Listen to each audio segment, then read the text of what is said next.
Welcome back to Gaga's Fiction. Part 2 of What If Naruto Joined the Justice League is here. Let's continue this epic crossover journey. In the ninja's house, there's activity in one of the rooms. The white-haired warrior lay on the bed, smiling. She saw the blonde man lying beside her and softly kissed her neck. His rough, calloused hands began to gently caress the woman, causing her to bite her lower lip. "I love you," whispered the Uzumaki as he kissed the Amazon's lips. She joyfully returned the gesture. As the hours passed, they both indulged. After they calmed down, a tired Persephone fell back on the bed, trying to catch her breath. When she felt the blonde's hands on her, she looked nervous. "Hey, relax, you still want more," were her tired words that managed to calm the disappointed Uzumaki. He lay down next to his lover to embrace her, making the Amazon sigh with happiness. She couldn't keep up with the ninja's pace, but she had to admit he knew how to satisfy her like she had never believed before. "We have a big dinner in a few hours, I need to rest." Saying that, she quickly fell asleep with a smile. Beside her, the blonde man remained still. Closing her eyes, she remembered how she had met her now fiancé. Flashback. Naruto was following Hippolyta, walking behind her. The woman led him to the dungeons, where several guards were alert to any movement by the Uzumaki. It had been a year since he started training Diana, and now he had some free time since Antiope had asked him if he could spare a few months to train the young princess privately. He quickly agreed, as there had to be a good reason for her request. The thing was, he had little to do these days, and the queen noticed it. She asked him for a favor, and the two of them finally arrived at a large wooden door. Upon opening it, they saw a shadowy and silent Amazon, Persephone, who took her spear and stood guard as she saw the ninja but lowered it upon seeing her queen. "My queen," she said with respect as she bowed. But before she could say anything more, a dark laugh was heard. The blonde man saw a large metal door with a massive lock through a small crack. Well, Hippolyta, I can still smell your unique scent after all this time. What has it been?" Through a small opening, white eyes with dark pupils were visible, oozing malice and evil. They focused on the Uzumaki. "Ha ha! Look at this, someone has broken their oldest promise. Is he your substitute to please you in bed?" These words made Hippolyta's face turn grim. "This man will be one of the guards. He will ensure you don't try anything." "Ares," the queen said with deep hatred, resisting the urge to spit. After her words, all that could be heard was the war god's hearty laughter. "Yes, another way to say that he satisfies you at night. You're just a WH. Before the god could finish, an arm entered through the door slit. Everyone was surprised to see Naruto using his arm to hold the god's head and hit it hard against the door. After more than 20 blows, he let go. "You're now a prisoner under the care of guard Uzumaki Naruto. Watch what you say," the ninja said mockingly as he threw a smoke bomb through the small window slit. They all saw a strange red smoke seeping through the door. "Ah! I'll kill you, you wretch. You hear me, I'll kill you," were Ares' screams of pain as he pounded the walls. After a few minutes, everything fell silent. Smiling and whistling, Naruto took a stool to sit by the door, which brought a small smile to Hippolyta's face as she left quietly. As for Persephone, she sat down again to stand guard. "And tell me, how are you?" the smiling ninja asked his guard companion, who just furrowed her brow. She ignored Naruto and looked at the metal door holding the god of war, making Naruto's smile turn nervous. Keeping silent, he took out a kunai and began carving a small piece of wood. As the hours passed, the blonde had a small wooden fox in his hands. He threw it aside and took another piece of wood to start over. He stopped when he saw Persephone looking tired. Slowly, she fell asleep sitting down. Naruto, with a shrug, summoned a blanket from his wrist seal and placed it over the woman's shoulders as quietly as possible. Hours later, the Amazon woke up suddenly. Curious, she saw the blanket on her shoulders. Looking ahead, she saw a calm Alexis reading a book. A bit drowsy, she noticed a tray of food and water next to her. "Who left this?" she asked as she picked up an apple and began to eat. "Naruto did. It was kind of him," the orange-haired woman said calmly as she turned the page of her book. "He left a few minutes ago, saying he had something to do, so here I am covering for him," she explained vaguely while continuing to read. The white-haired Amazon furrowed her brow and stood up. Her shift was over, and she needed to rest. Another night came, and again, Persephone went to take her guard duty. Passing by the door guards, she arrived. Slightly surprised, she saw the blonde man happily whistling as he swept with an old broom. But upon seeing the Amazon, he greeted her cheerfully. "Good morning. How have you been?" he asked, stopping his sweeping, but he was once again ignored. To the Amazon's slight surprise, he kept smiling and talking about anything, but her response was still met with silence. Months passed, and the Amazon had grown accustomed to the ninja's company. However, Persephone never returned his greetings or spoke to him. Her hatred for men remained strong, but she had to admit that the optimistic blonde had made the guard duty in the dungeon more bearable. However, on this day, he didn't show up. Without saying a word, the woman looked at the door, from which a dark laugh could be heard. She furrowed her brow, stood up, and turned her back to the door. Gripping her spear tightly, she focused on the dungeon entrance with her one good eye. Minutes passed, and the woman sighed. "What happened? The mortal didn't come to see you?" Ares' question appeared through the door's gap. Her response was silence. The god of war smiled, watching the Amazon's head droop slightly. She furrowed her brow, still looking at the entrance and waiting for her replacement. Once again, he was playing with her mind. For centuries, he had been filling her head with empty promises of glory and unimaginable riches in exchange for letting him go. But lately, he had become bolder and more manipulative. "I can offer you something that neither this island nor your sisters can ever give you," he said in a calmer and more serious tone. These words made the Amazon slowly turn around, take her weapon, and strike the ground forcefully, cracking it. Persephone glared angrily at the god. "I'm not interested," she said slowly and threateningly, but deep down, there was doubt about what that thing was that the god boasted about and that she secretly desired. Oh, maybe the Amazons are warriors by birth, unafraid of dying in battle, willing to do anything for their sisters, and ready to sacrifice themselves for the good of this land. But they are still women. And what a woman wants most is a family. "A child," he said, making the Amazon freeze. Slowly, she looked at the god of war with her one good eye. "How can I believe you?" she said harshly while looking at her prisoner, who smiled darkly as he saw that his words had been heard. "Open the door, and I promise I'll give you a child. And I'll make sure you never see me again," he offered with a friendly and determined voice, obviously feigned but well hidden by the god. Slowly, the Amazon approached the door, removed the locks and metal bars blocking it, and stepped back. She watched as the door was kicked open. "Well done." Saying that, the god walked up to the Amazon. Once he was close, he slowly caressed her cheek. The Amazon looked at the god with hope. He went from having a soft smile to a dark and twisted smile in an instant. He lifted the white-haired woman by the throat. "You promised," she managed to say as she felt her breath being cut off. In the midst of her words, the god of war only laughed darkly. Taking the Amazon's spear, he aimed it at Persephone's one good eye. "I lied," he said, and then used the weapon. Blood splattered on the floor. However, the Amazon felt no pain. Surprised, she noticed that she was on the ground. Looking ahead, she was in shock to see Naruto impaled by the spear. He looked at the Amazon with concern. "Are you okay?" was his simple question. Her only response was the Amazon's wide-eyed, muffled scream. Growling, the ninja pulled the spear from his chest, and he quickly healed himself. Since he had Kurama and had become the new Jubi, his regeneration had become very rapid. "You've only prolonged his life for a few seconds," Ares said, arrogantly extending his arms, but then he was brutally kicked. He flew back into his cell and slammed against the wall, embedded in it.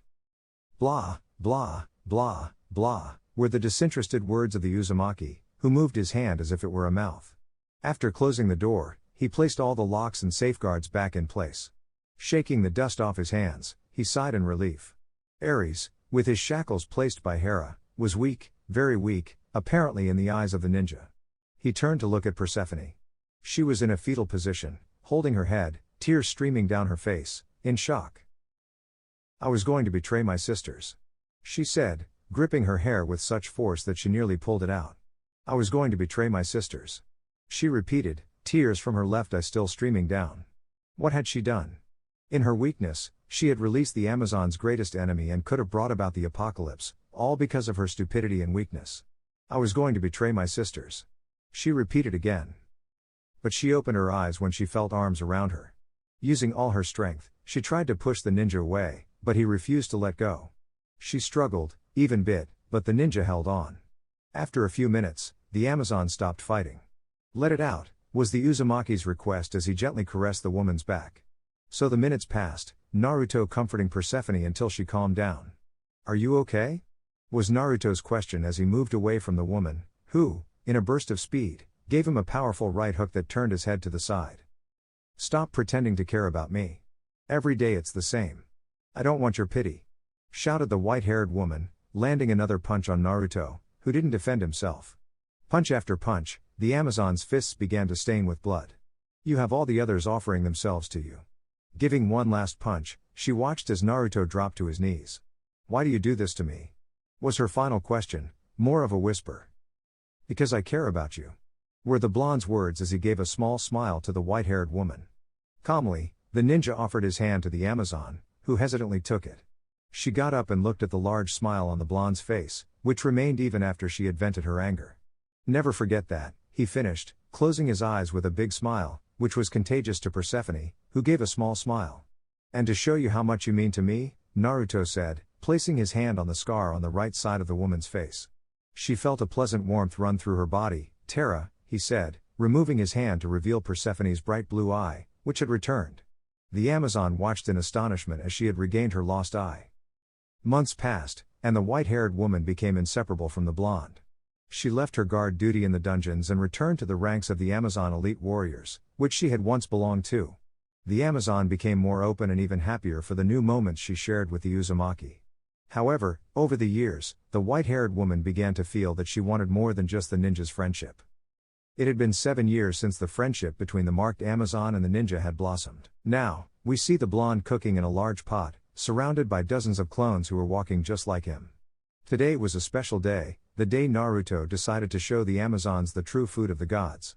Leaving the house, he saw dozens of Amazon women with whom he had a very close relationship. Come on, I'm hungry. Artemis shouted impatiently, with her sister Alexis sighing beside her. Uncle Naruto, I can't find Kurama-chan, said a young Diana of 16 who was looking for the bijou. The fox was resting on top of the house, undisturbed, at least until he was caught by the teenage princess. I found you, she exclaimed in joy, pressing her cheek against the beast with a tail who only sighed. You're lucky you're one of the few I tolerate, brat, or you'd be 6 feet under, were the fox's gruff words as he lazily wagged his tail. Upon hearing her furry friend's words, the teenager carried the bijou and sat next to her mother, who was having tea with her sister. After a few moments, everyone had a bowl of ramen in front of them. They all ate with curiosity, only to be surprised by the delicious taste. Minutes later, everyone had finished eating, and they began to socialize. Artemis challenged Naruto to a fight, losing and becoming the target of Alexis' sarcastic taunts. Far from all of them was Persephone, who nervously played with her hair. Taking a deep breath, the white-haired woman approached the blonde who was giving a book with an orange cover to an excited Alexis. She quickly took it and started reading. Naruto, trying to get his attention, she failed when she was interrupted. Naruto, remember that shield practice begins tomorrow, said Antiope, who was still training with Naruto over the years. Frowning, Persephone tried again, but this time she was interrupted by Diana, who jumped into Naruto's arms. Uncle Naruto, when will you teach me something new? Asked the teenager who didn't seem to care about how close she was to him. Naruto was holding her, but he suddenly let her go, making her fall. Hey! She grumbled as she fell, but she got a teasing smile from the ninja. You must be patient, Dina-chan, he said calmly. As he turned to see a serious Persephone, before he could say anything, she grabbed his jacket and kissed him. All the Amazons watched this act in disbelief, but it seemed like Diana was the most affected, feeling a strange pain in her chest as she saw her sensei being kissed by the white-haired Amazon. The two adults separated from the kiss, and the blushing and confused blonde touched his lips. I claim you, Uzumaki Naruto, as my concubine, my lover, and future husband, said the Amazon with a serious tone as she held the ninja close. He could only stammer in confusion. Hesitantly, he looked at all of his Amazon sisters with a challenging gaze. It seemed that being separated from men for over a millennium had made the courtship on Paradise Island quite peculiar. I didn't expect that, a smiling Hippolyta said, softly laughing at her daughter's annoyed expression. The other Amazons appeared confused by the threat. Well, he's yours, Artemis said disinterestedly as she took a bottle of liquor to drink calmly. Alexis beside her seemed somewhat somber, but the orange-haired Amazon didn't pay much attention to it. End of flashback. What memories? Naruto slowly got out of bed, doing so as quietly as possible to avoid waking his lover who was still peacefully asleep. He sighed and went to take a bath. Tonight was Diana's 18th birthday, and a celebration had been planned at the palace. Now, in the evening, we see Naruto and Persephone heading to the castle. They were welcomed by the castle guards who opened the doors for them. Inside, they saw a large group of women chatting among themselves, and in the center of it all was Diana. Upon seeing her sensei, she ran towards him, and he caught his student, nearly being knocked over. "Uncle Naruto," she said cheerfully, continuing to hug him, though he didn't pay much attention. But when he noticed the annoyance of his lover at his side, he had to gently lower the princess. Obviously, this didn't please Diana, who, with a forced smile, greeted the white-haired Amazon. "Good evening, Persephone." "Good evening, Princess," the marked woman returned the greeting. The atmosphere was tense between them, but it was broken by Naruto, who put his hand on Diana's shoulder and pushed her towards her mother. "Come on, this is a party," encouraged the blonde. Nervously, he kept the two women apart who couldn't stand each other. As the hours passed, the party continued until Hippolyta drew everyone's attention. She, along with her sister, had something for her daughter/niece. "Diana, my dear daughter.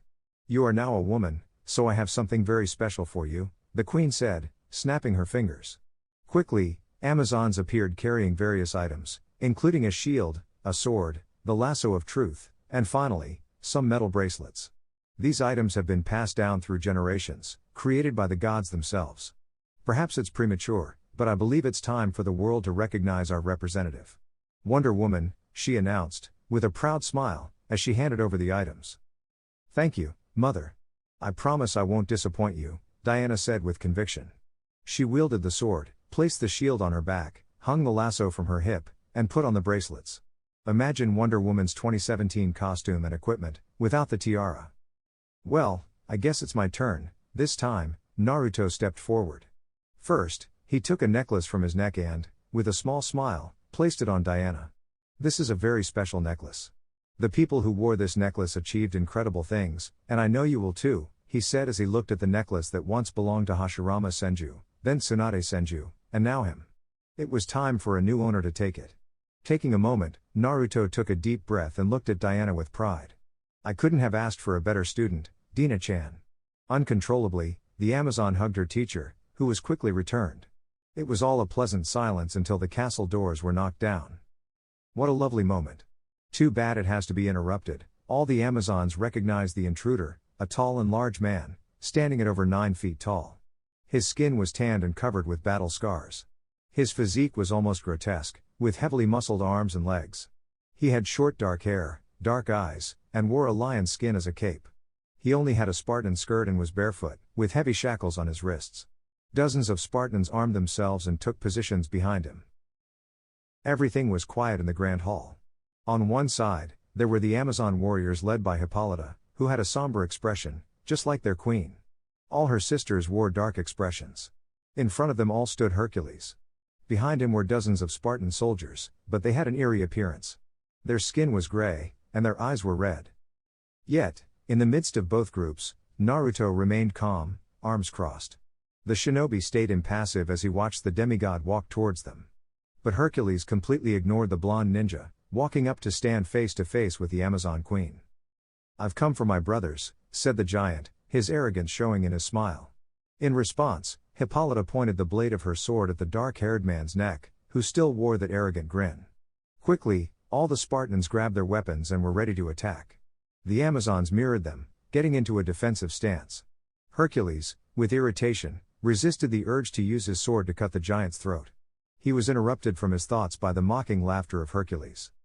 "My father Zeus sends me, and his word is law," he said, snapping his fingers. His men immediately moved. In the distance, Naruto watched in confusion as Hippolyta, along with the other Amazonians, bowed their heads in submission. After a few minutes, the Spartans brought a smiling Ares, who walked up to stand in front of Hercules. "It's been a long time, brother," greeted the god of war with a smirk. He slowly raised his hands to display his marked shackles. But before they could do anything, they heard someone approaching. Calmly, the shinobi went towards the two men, but someone stopped him on his way. "Stay out of this, Naruto," was the warning from Hippolyta, who halted the shinobi. He looked sternly at the queen, who shook her head. The blonde ninja could sense his queen's emotions, helplessness, annoyance, and frustration. Sighing, Uzumaki simply looked at the Greeks. "Why do you let them do this?" the shinobi asked seriously. This time, he looked at the Amazon queen, who had a more serious expression. "We serve Olympus, we must follow the orders of our king, Zeus," she said bitterly. These words were also heard by Diana, the teenager who watched with frustration as Hercules took off her brother's shackles. By the power of my father Zeus, Hercules began to say, squeezing the steel shackles, which began to crack. I free you from your curse. All present watched as the shackles placed by Hera were destroyed. A powerful gust of wind swept through the castle, shattering all the glass windows. Once the air settled, they saw the god of war. At last, I've returned. Ares exclaimed, covered in a dark aura. The god who had once been in a deplorable state had changed, his physique had improved, and dark armor formed around him, resembling medieval armor with dark and gray details. Ares clapped his hands together, summoning his weapon, a mighty Spartan lance with red accents. Once ready, the god of war looked at the Amazonians, especially Hippolyta. We'll meet again, my dear Hippolyta, were the Greek's mocking parting words as he disappeared in a golden glow, ascending to the heavens, to his father, Olympus. You have what you wanted. Now leave my island, Hippolyta requested, still frowning at the spot where Ares had been. Something was brewing, Olympus had plans. But what mattered most to her was that it wouldn't affect their lives. However, before she could get lost in her thoughts, she heard Hercules' dry laughter. I think I was clear. I said I came for my brothers, he emphasized the last part. These words made the queen and her generals' hearts leap to their throats. Slowly, the giant with black hair walked up to Diana, who gripped the hilt of her sword and readied her shield. Father loves you, little sister, he said with a taunting and somewhat malevolent tone, glancing slightly at Hippolyta. Seeing her mother's pained and sad expression was too much for Diana. Is that true, mother? She asked softly, looking hopefully at her mother, who refused to meet her gaze. Fury began to consume her. Mother, answer me. She shouted this time, but her mother's response was a pained look at the ground. This wasn't how she expected to reveal the truth to her daughter, to tell her that she was the sister of their worst enemies. As for Naruto, he kept his distance. It wasn't time to act, he had to be cautious. The young Amazon was in disbelief as she gazed at Hercules, who only responded with a twisted smile, finding amusement in the situation. She stammered, unsure of what to say or think, and dropped her sword. You are the ultimate weapon, or so my father believed. The demigod slowly started walking around Diana, his expression becoming more serious as he continued to speak. Apollo granted you the gift of flight, Aphrodite gave you incredible beauty, Hermes blessed you with supreme speed, Demeter bestowed health upon you, Hestia granted you rapid healing, Athena gave you wisdom, and finally, my father. He gave you life and strength comparable to mine, he concluded, stopping and standing in front of the princess, who kept her head bowed. You will come to Olympus to serve, that's your purpose. These last words made all the Amazons tremble with anger. Am I just a weapon? Diana asked herself, tears welling up in her eyes. It had all been a lie. She wanted to venture into the outside world, help people, make a difference, not serve the gods as if she were a mere tool. That was not her destiny. You're wrong, everyone turned to Antiope, who took a step forward. With a stern expression, the Amazon unsheathed her sword and stood beside a surprised Diana. All of you, you and the gods of Olympus, are wrong, she said with determination, her gaze filled with hatred for Hercules, who merely chuckled mockingly. Antiope! Hippolyta shouted as a warning. They served Olympus, and starting a war against the gods would be suicide. However, Antiope's response was a firm look from her sister, who, without hesitation, pointed her sword at the demigod. She is not a weapon, she's Diana, an Amazon, a proud warrior raised on Paradise Island, and most importantly, a soft smile formed on her lips as she looked at the princess, and their gazes connected. She's my niece. No, she's my sister. These determined words moved Diana to tears, touched by the Amazon's words. In a swift motion, the blonde Amazon swung her sword at the demigod's neck. He didn't move, but to everyone's disbelief, the sword shattered upon contact with his skin. Smirking in a malevolent manner, the black-haired demigod brutally kicked the Amazon. She was sent flying, crashing into the castle pillars. Eventually, she slammed into a wall and became embedded in it but slowly emerged to fall to the ground. You think I've been idle all these years? Heavy footsteps were heard, and the demigod gradually walked up to Antiope, who struggled to remain standing, shocked by the display of strength. He was stronger than before, much stronger. With a dark expression, the giant crossed his arms. I've trained and become more powerful to exact my revenge. Father has decided that this world has ignored our existence for too long, forgetting us and creating false gods. We will bring about a change. By killing millions and instilling fear in them. Great plan, the Amazon said mockingly, furrowing her brow. This explained why they had decided to release Ares. It seemed they wanted to create some sort of apocalypse to reshape the world and make themselves the center of attention again, or at least, that was the suspicion. Necessary sacrifices. You represent a threat, and since you refused to hand over the girl, you've sealed your own fate. Taking another step, he approached the Amazon, who remained composed. We won't let you commit this madness, the blonde Amazon spoke, standing up to retrieve her sword. And who will stop me? He said arrogantly. We have an army of beasts and the finest resurrected Spartan soldiers. We have several of the Olympian gods ready to launch the attack. What do you have? He asked with pride and arrogance. But seeing the smile on Antiope's face made him doubt. We have a Naruto. As those words ended, Hercules received a devastating blow to his chin from Uzumaki, sending him flying upwards. He crashed through the roof and landed somewhere on the island. At this act, all of the demigod's soldiers attacked, but they didn't stand a chance against the Amazons who surprised them with their counterattack.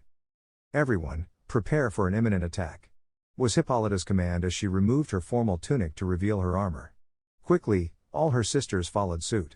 The queen rushed to the castle's entrance, where Naruto, Persephone, Diana, Artemis, and Antiope were already waiting. They gazed at the red sky. On the beach's edge, thousands of resurrected Spartan soldiers, cyclopes, minotaurs, and other flying abominations emerged.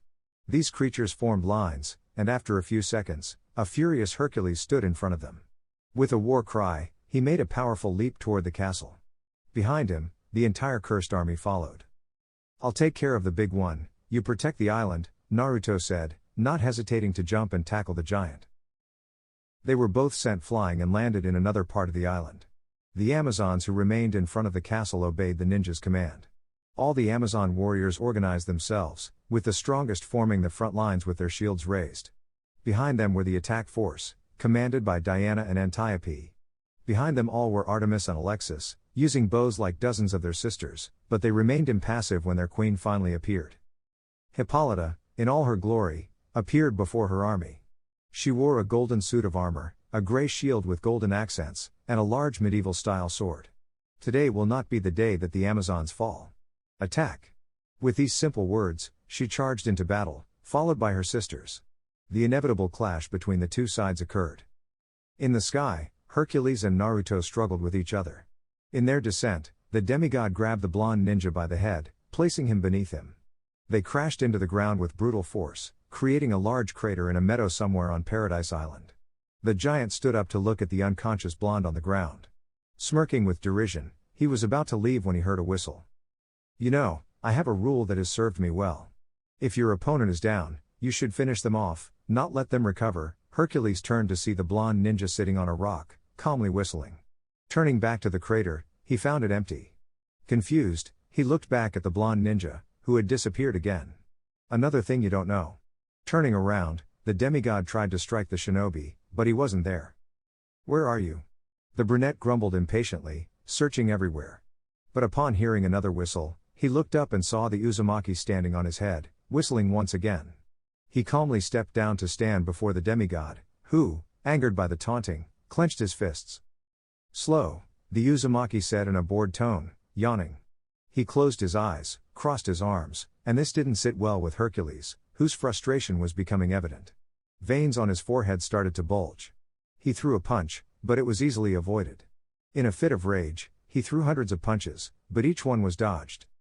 Son of a massive shockwave occurred in the middle of the meadow, and Hercules remained frozen with his mouth agape, eyes wide with disbelief. As for Naruto, he slowly withdrew his fist from the demigod's stomach. The demigod, in excruciating pain, looked at the shinobi with dark yellow eyes and pupils that had changed into a strange symbol, a Shura mode without the golden cloak or truth-seeking balls. You were always unstoppable. The Uzumaki dodged another punch from the giant and delivered a powerful elbow to his face, making him hold his broken and bleeding nose. Seething with anger, Hercules attempted to catch the shinobi and crush him, but the Uzumaki leapt lightly and delivered a brutal kick to the back of his neck. But you don't know despair. To fight and know that you'll still lose.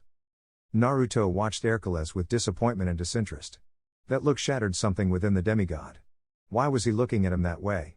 Hercules, the strongest man in the world, the man who had killed the Nemean lion, the son of Zeus. Grinding his teeth, the demigod got to his feet, and with a powerful stomp, he smashed the ground. Don't look at me that way. I'll kill you. In a burst of speed, the man disappeared. Naruto was mildly impressed and crouched to dodge a powerful right hook from his opponent. However, he couldn't evade the rising kick from Hercules. Sent soaring into the air, he flew hundreds of meters. In mid-air, he steadied himself, only to see a crazed Hercules to his left, delivering a hammer blow. Naruto barely managed to raise his arms to block the blow, but the force sent him plummeting into the ocean. Upon impact with the sea, a shockwave was created that sent water shooting into the sky. Naruto, embedded in the seabed, had to shift to the side to avoid Hercules' stomp. Once on his feet, the shinobi wiped the blood from his mouth. "Not bad," he said seriously, watching as the water around him settled. However, the two of them remained at the bottom of the sea, staring defiantly at each other. In the distance, everyone witnessed a sight in the middle of the ocean. The water surged back into the sky, and in the center of the sky was Naruto, his fist buried in the demigod's jaw. But he didn't stop there. He unleashed a rapid and devastating barrage of punches before putting the dark-haired giant beneath him and holding his head, forcing him to look into his eyes. "Fight," he said somberly, circling around the demigod. He stopped and kicked him in the stomach before grabbing his head and raising it. "Fight," he repeated before kneeing him in the chin, sending the demigod flying, crashing brutally into the center of Paradise Island. The buildings crumbled from the shockwave, creating a large crater in the center of the town. In the midst of it all, Naruto held a tired and wounded Hercules by the neck. He pulled a kunai from his sleeve, covering it with wind chakra. "See you in hell," the blonde pierced the demigod's chest without mercy. Hercules spat blood and watched in horror as Naruto's arm went through him from side to side. "You're nothing. Not worth my time," the ninja said grimly as he withdrew his arm and tossed his opponent aside. He needed to help the Amazons now. Naruto calmly walked away from the semi-god. "You're nothing. Not worth my time."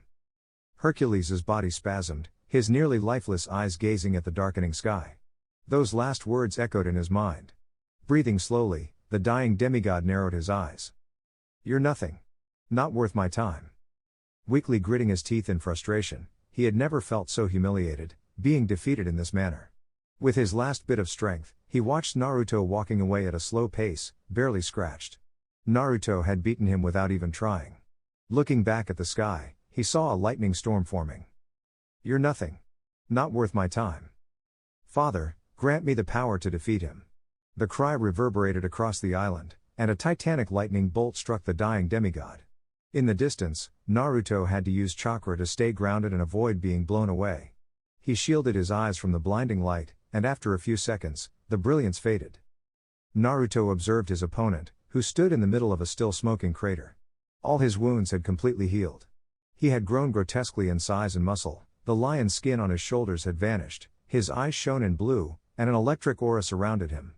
The bracelets on his wrists had transformed into giant lion-headed gloves. "What have you done to yourself?" Naruto asked, his expression filled with disgust.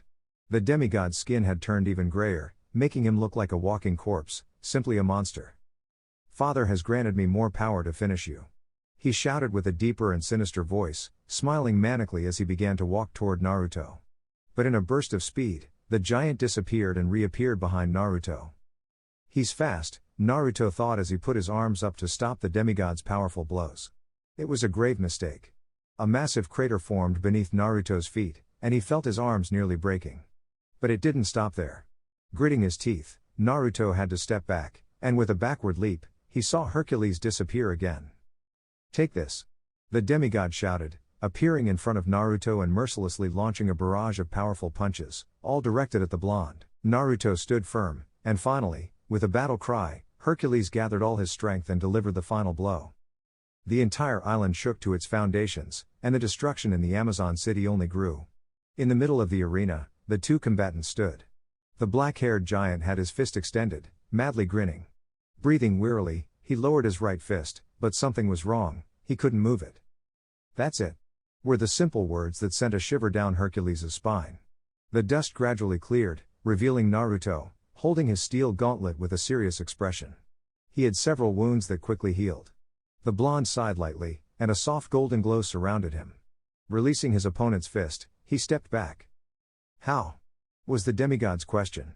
Fear was evident in his voice, but this fear quickly turned to hatred. Using his Nemean gauntlets again, he launched another devastating blow, which Naruto effortlessly deflected. With a somber look, he threw a powerful right hook that grazed the giant's head, causing him to barely dodge it. Despite this, he felt the devastating impact on his right cheek and was sent flying backward, skidding and crashing into the city's large structures.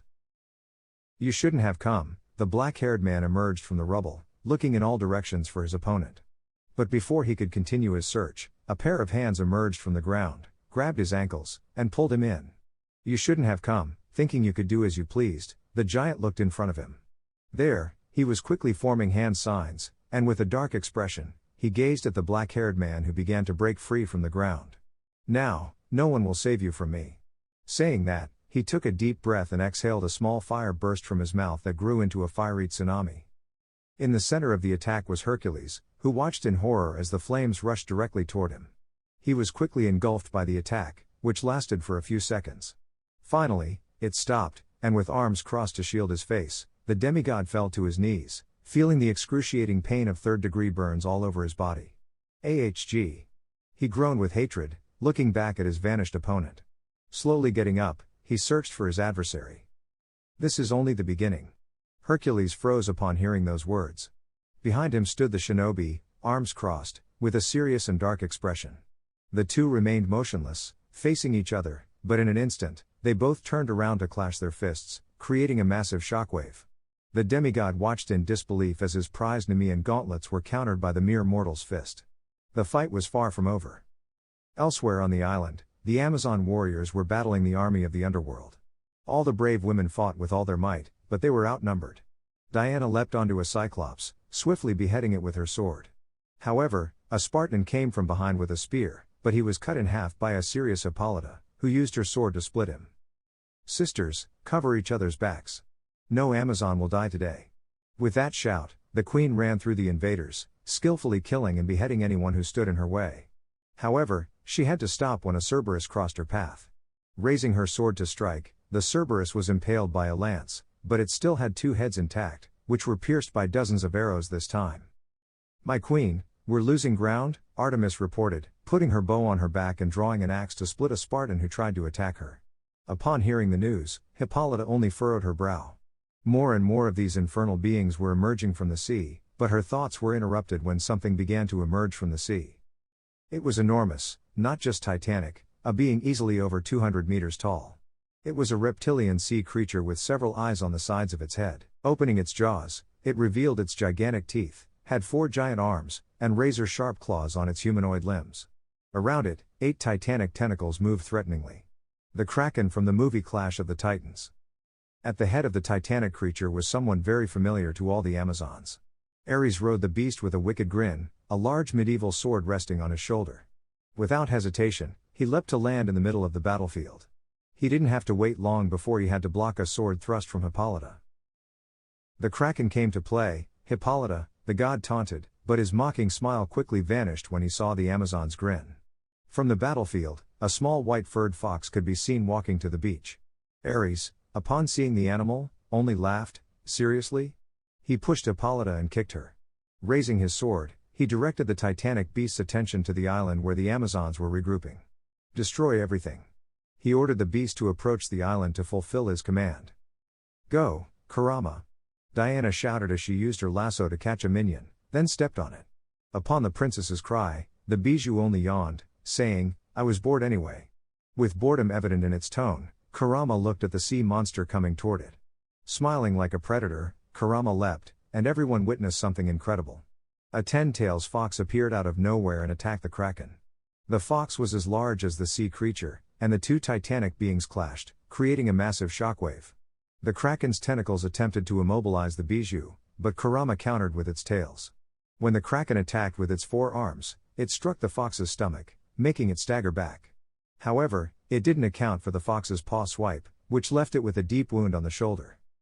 The two beasts fiercely battled, and returning to the beach, we saw an incredulous Ares watching the fight between the giant beings. He was interrupted from his spectacle when he had to dodge Diana's sword swing. His sister stood in front of him with her sword raised, causing the god of war to smile manically. "I will stop you," Diana promised as she attacked her brother. They clashed swords, and the battle began, but within seconds, Ares' relentless attacks showed his superiority as he mercilessly attacked the teenager who did her utmost to defend. "Die, stupid brat." To Hippolyta's horror, her daughter was cleaved in half by Ares' sword, but to everyone's astonishment, her body transformed into a log. Everyone heard the sound of chirping birds. Reikiri. Surprisingly, Diana appeared in front of the god. Her right hand was covered in a blinding light produced by the lightning in her hand. She attempted to pierce her opponent quickly, but at the last moment, he moved to the side. Nonetheless, he wasn't unscathed. His arm fell onto the sand. Surprised, the Greek god noticed that his left arm was missing. Before he could say anything, he felt something pierce him from behind. Looking back, he saw Hippolyta thrust her sword through him. Spitting out blood, he growled, spun around and delivered a strong punch to the queen. Damn! Caught off guard, he had no respite as he tried to dodge the frantic attacks of Artemis, Antiope, and Diana. Being on the defensive, he was forced to retreat, or he tried, when he heard something. Up yours, you bastard! In a brutal fashion, Persephone fell from the sky with a sword in hand, landing on Ares and managing to plunge her sword into the god's back. He tried in vain to counterattack, falling to his knees and spitting blood. Just as he was about to ask his father Zeus for help, his head was impaled by Hippolyta's sword. Stunned, the god of war looked at the queen of the Amazons. As seconds passed, everything went dark for Ares, who died at the hands of Hippolyta. The Amazons were finishing off the last of the beasts, victory was theirs. Mother, what now? Diana asked, tired, as she arrived next to her mother. Her response was only to look at the horizon, where the sounds of battle could be heard. All of them watched the massive shockwaves produced by the fight between Hercules and Naruto. Wait! She said simply as she watched the sky darken, and lightning began to illuminate the heavens. Curse trash! Kurama shouted as he rammed his head into the kraken. The two giant beings moved apart to start hitting each other. The shockwave shook the waters with each blow, but surprisingly, the sea creature tackled the fox, lifting and throwing it aside. Crashing forcefully, the bijou slowly got up, only to be bitten on the neck by the kraken's large jaws. Held by two of the beast's arms, it was then struck by a powerful flurry of blows from the other two free arms, which demolished the fox's torso. For a moment, Kurama remained still. The victorious kraken continued to bite in an attempt to tear off its prey's head. However, something happened. Slowly, the fox placed its hands on the marine beast's jaws, digging its claws into them and slowly prying them open. Once free from the maw, the fox grinned darkly as a small sphere formed in its paw. Opening the kraken's jaws, it prepared its attack. Bijou Dama. The attack was aimed directly at the kraken's mouth. The purple sphere entered its throat and reached its stomach. After releasing Kurama, the creature recoiled. Then, the inevitable happened, an explosion erupted in the center of the beast's stomach, shattering it into thousands of pieces. Purple and blue blood and organs scattered everywhere. Wow! Well done, Kurama! Diana cheered as she watched her friend shrink in size and return to the beach. Her joy turned to disgust when blood and organs showered the Amazons on the shore.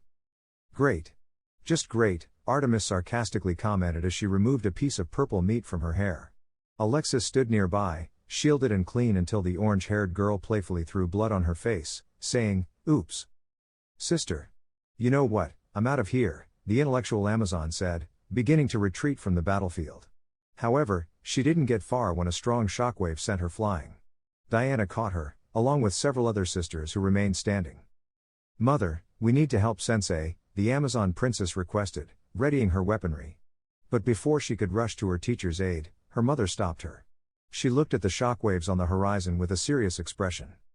"He doesn't need help," were Queen Hippolyta's simple words as she sheathed her sword. This was far from over. Who was he? Why couldn't he defeat him? How could he be so powerful? Is he a god, perhaps? The fists of both opponents collided, unleashing a powerful shockwave. They mercilessly attacked each other, and the demigod didn't know what he was up against. This guy was like nothing he had ever faced. Shouting in frustration, he struck the shinobi, who received a devastating blow to the chest, causing him to cough up blood. But then, suddenly, the shinobi vanished in a puff of smoke. Astonished, he looked in all directions, but there was nothing. Confused, he felt the ground tremble. Two gigantic rock plates crushed him brutally, but this didn't stop the demigod. With a determined scream, he destroyed the plates that were crushing him. In slow motion, he saw his opponent standing in front of him. Rasengan. The blonde's attack hit the dark-haired man in the chest. Sent flying backward, he tried to regain his composure but was kicked by another copy of the Uzumaki, only to be kicked downward and crash brutally into the ground. He got up, only to be faced with dozens of shinobis charging at him. Enough. Using Nemean gloves, he slammed the ground with all his might, causing a shockwave that destroyed the ground, taking out all the clones. Blinded by rage, he saw the blonde standing in the distance. He rushed toward him, but the result was another blow. Hercules received another devastating blow to his face, sending him flying backward, bouncing and finally skidding painfully on the ground. He collided with some hills, came to a stop, and, in pain, he got up. But his head was forcefully pushed down, with the shinobi's foot on it. Growling with anger, he looked up at the serious and grim-faced shinobi. "It's frustrating, isn't it?" His head was released from under the foot, and he stood up. However, as he rose, he only saw the penetrating gaze of the shinobi. "Hippolyta told me your story, everything you've done, all the harm you've caused. I see the darkness in you. My only question is, was it worth being just a tool of Zeus?" He asked calmly. The Amazon queen had told him a summarized story of the demigod, and perhaps he was just a victim of the Olympian gods, much like Gara was of his own father. But his thoughts were interrupted by the loud laughter of Hercules.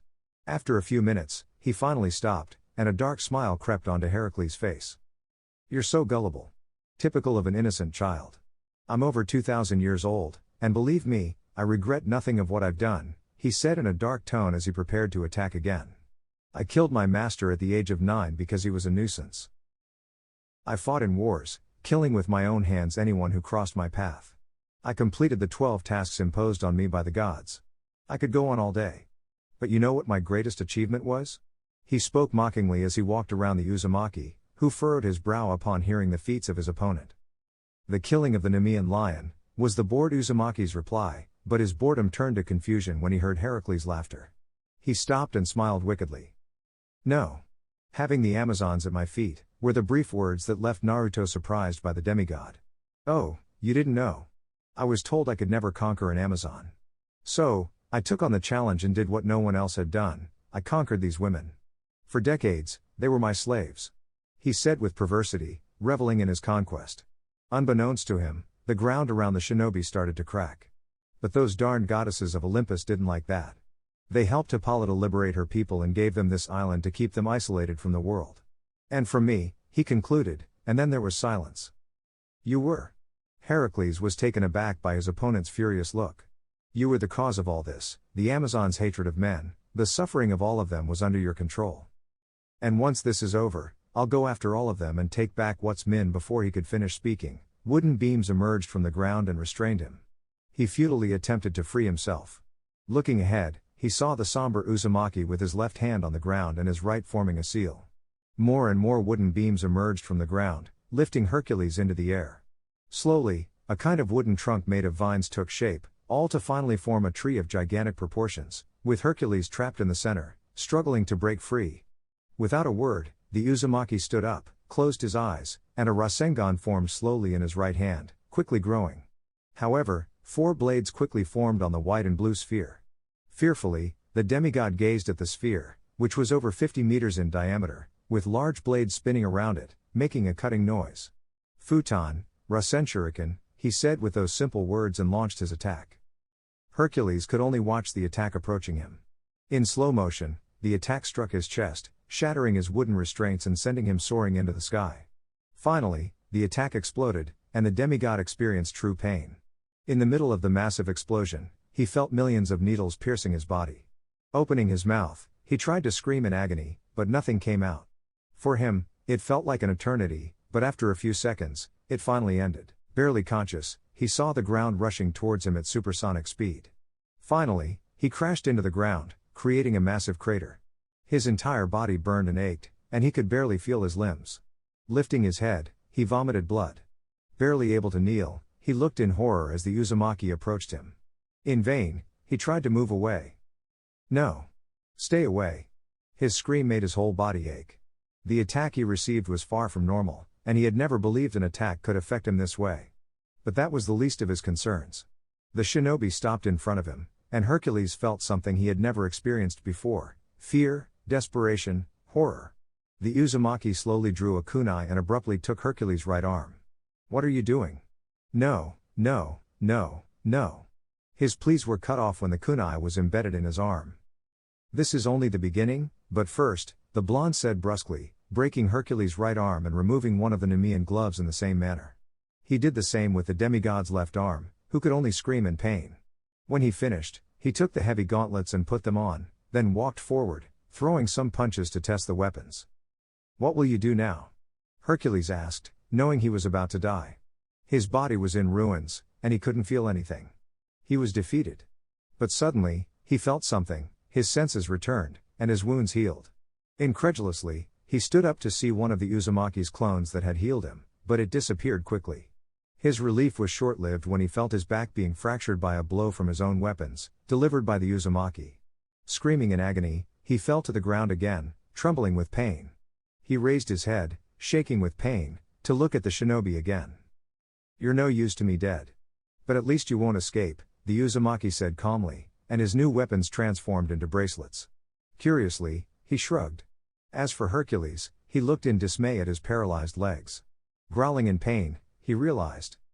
"My legs! What have you done to me?" He shouted in fury, attempting to reach the Uzumaki, but his response was a devastating blow to his face, breaking his nose. "I broke the base of your spine. You'll never walk again," he said disinterestedly, further fueling the hatred within Hercules. "And what will you do? Torture me until you get bored," he said in anger, still trying to get up. But he stopped when he saw the Uzumaki's smile, who grabbed him by the neck and began to drag him. "You'll see." The great Mount Olympus rose high above the clouds, divided into various buildings. One of them stood out from the rest. It was the pantheon of the Olympian gods. At this moment, all the gods were gathered, each sitting on their respective thrones. At the highest and largest throne sat Zeus. He was an older man but maintained a powerful physique, the father of both gods and men in Greek mythology, ruling the gods of Olympus as a father rules a family. Even those who weren't his natural children addressed him as such. He was the king of the gods, overseeing the universe, the god of the sky and thunder, often depicted with a lightning bolt, an eagle, a bull, and an oak. Zeus' appearance from the game God of War 2 or 3. Beside Zeus, on a winged throne, was Hera, a beautiful woman with silver hair and matching eyes. She had an hourglass figure concealed beneath her white tunic with golden details.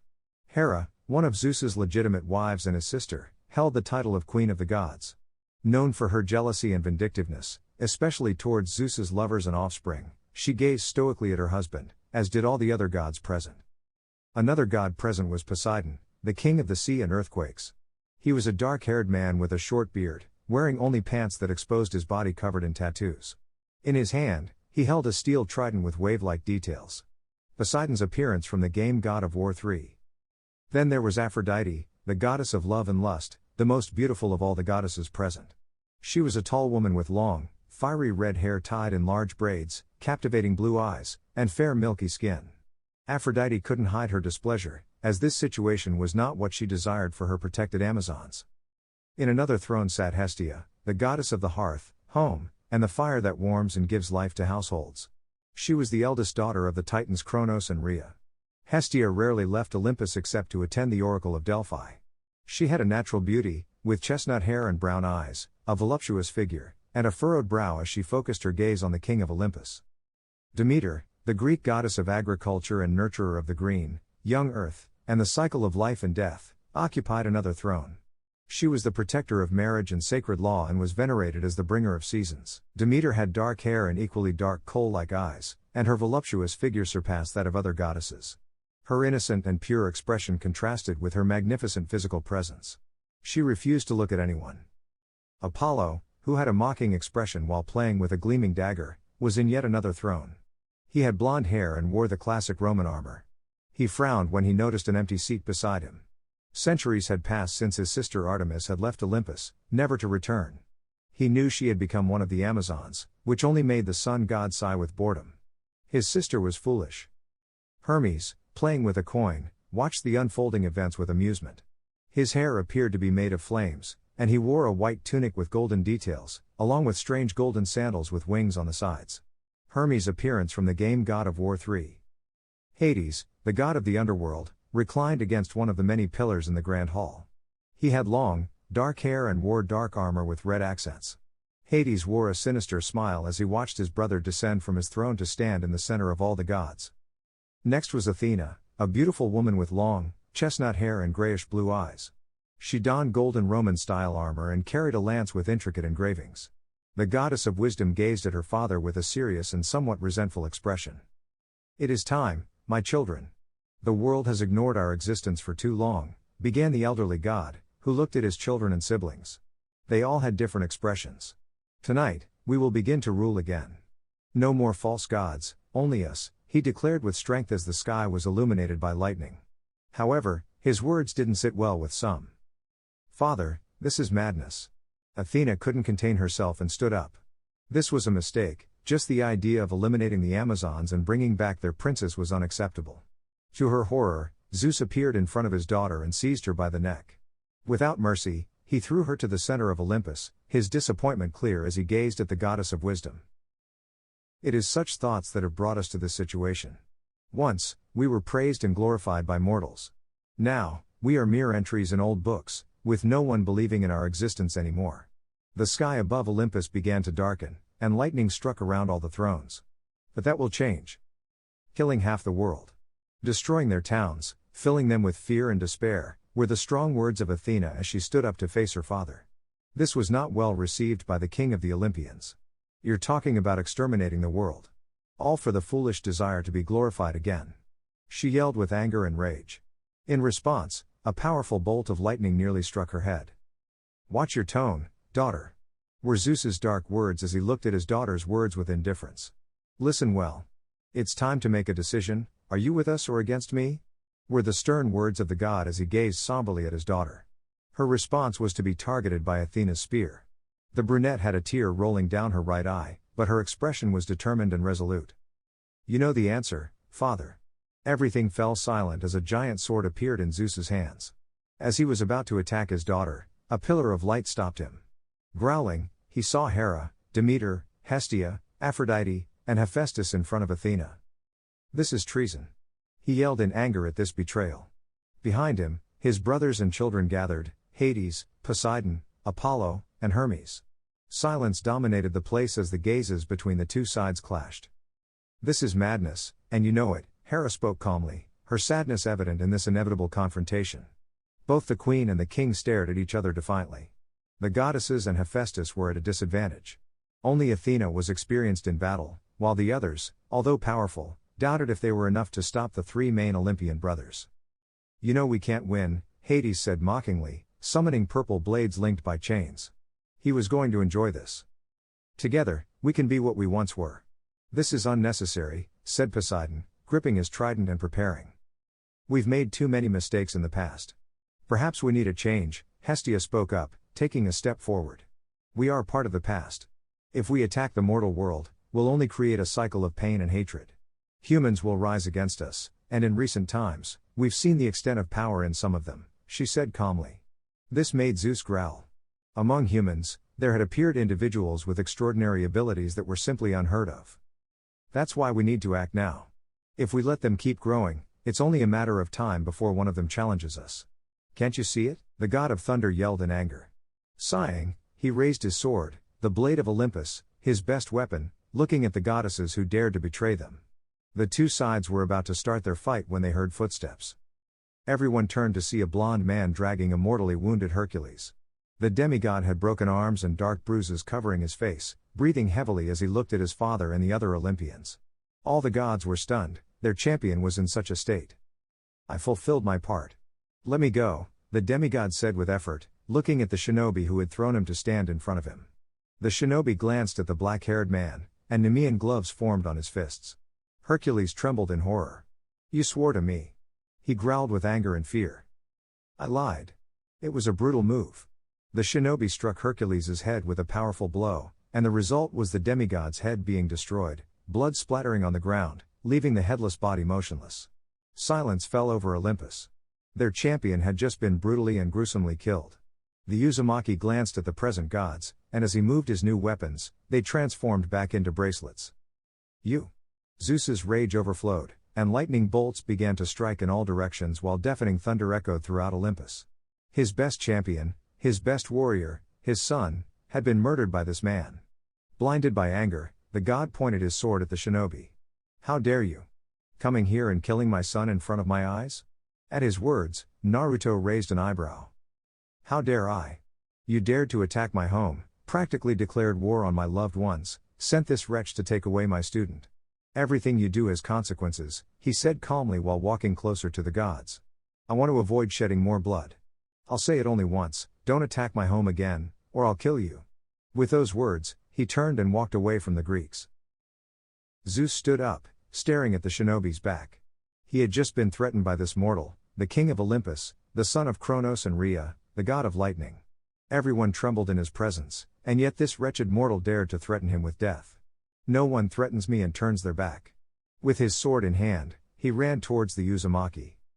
Athena, using her utmost speed, attempted to prevent the Uzumaki's death.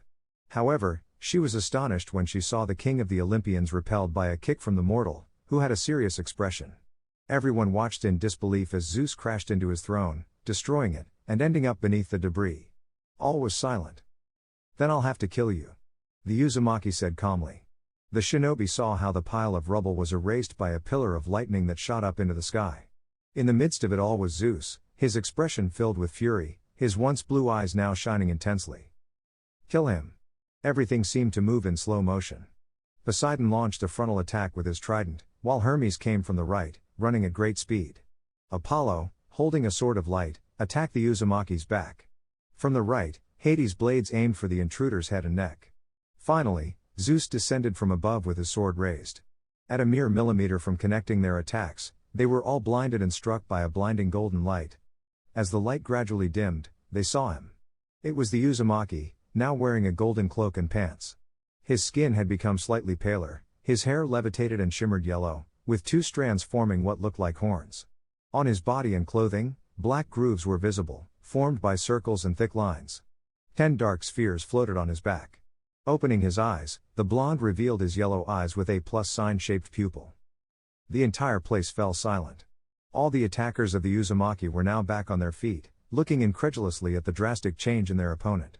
He walked slowly toward the gods, passing by a paralyzed Athena, ignoring her, as well as the other female goddesses and Hephaestus. Don't think that a glow makes you better than us. Apollo shouted as he ran toward the Uzumaki. From the god's hands, light spears formed, and he launched them at his opponent. The Uzumaki allowed it calmly, raising his hand as one of the spheres on his back transformed into a scepter, which he used to destroy the incoming weapons. "You idiot," was the last whisper Apollo heard before being pierced by dozens of black rods. Falling backward, he remained motionless. The gods watched in fear as he had just killed the god of the sun without difficulty. Damned, Naruto was moved when he received a strong blow from Hermes, who ran at supersonic speed around him. With blind anger, Hermes attacked the blonde, landing multiple blows. "You shouldn't have messed with us." The god was about to strike him with a right hook but hadn't counted on his arm being caught. With horror, he saw the Uzumaki's somber face. "Nor should you mess with me." Without mercy, the shinobi delivered a kick to Hermes' right leg, grotesquely breaking it. He then grabbed him by the neck, repeatedly slamming him against the ground. Finally, he lifted him and threw him into the sky. Forming hand seals, he inhaled and exhaled, sending thousands of compressed air bullets towards the god, who could only scream in pain as he was torn apart by the attack. The compressed air bullets pierced him as if he were made of paper. Finally falling to the ground, Hermes groaned in pain, his golden blood staining the floor. Hearing footsteps, he saw the blonde in front of him. Before he could even scream, his head was impaled by a dark steel rod. The shinobi removed the rod, and it transformed back into a dark sphere that floated back to its owner. The blonde turned slowly to face the remaining 3 brothers. "What kind of monster are you?" Zeus asked, glaring at the blonde with hatred. The Uzumaki remained silent. "Are you a god from another world?" he shouted in frustration. This accursed man had just killed 2 of his sons as if they were flies. "I am not a god. I am something better than that, I am human." With those words, he leapt towards the 3 brothers, who also launched their attacks. Naruto easily deflected Hades' flaming blades, grabbing the chains of the weapons and pulling Hades towards him. With a furious cry, the blonde brutally struck the god of the underworld, sending him flying. But he had no time to rest as he had to dodge the water pillars sent by the god of the sea, Poseidon. "Die!" Zeus shouted, placing his hands on the ground. Electricity traveled through the water on the ground, and before Naruto could leap away, he was electrified. Roaring in pain, he saw a massive fireball from Hades enveloping him. He was caught in the flames, and with a grunt, he leapt out of the fire, only to be hit by a water serpent. Dragged by the water, He crashed to the ground. But the attack didn't end there. Hundreds of lightning bolts rained down on him. After minutes, the lightning finally ceased.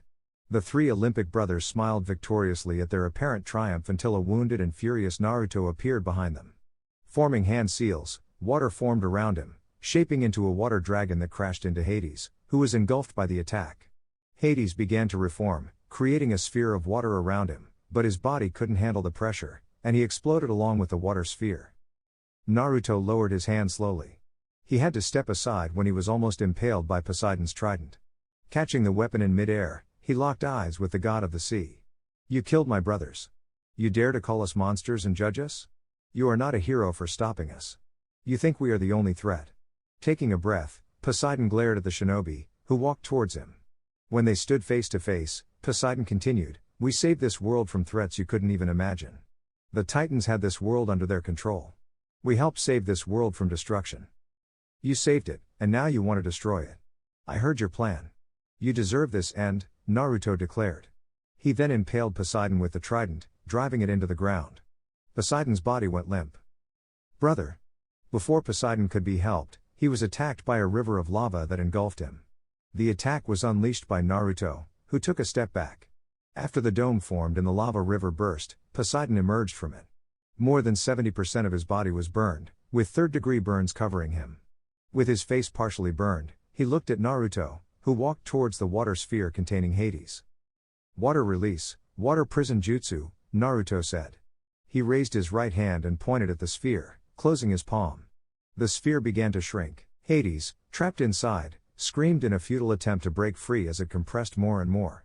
Eventually, the pressure became too much, and the sphere exploded along with Hades. Naruto slowly lowered his hand, but he had to step aside to avoid being impaled by Poseidon's trident. "You killed my brothers. You dare to call us monsters and judge us. You are not a hero for stopping us. You think we are the only threat." Poseidon taunted as he held his trident. Naruto glared at the god of the sea.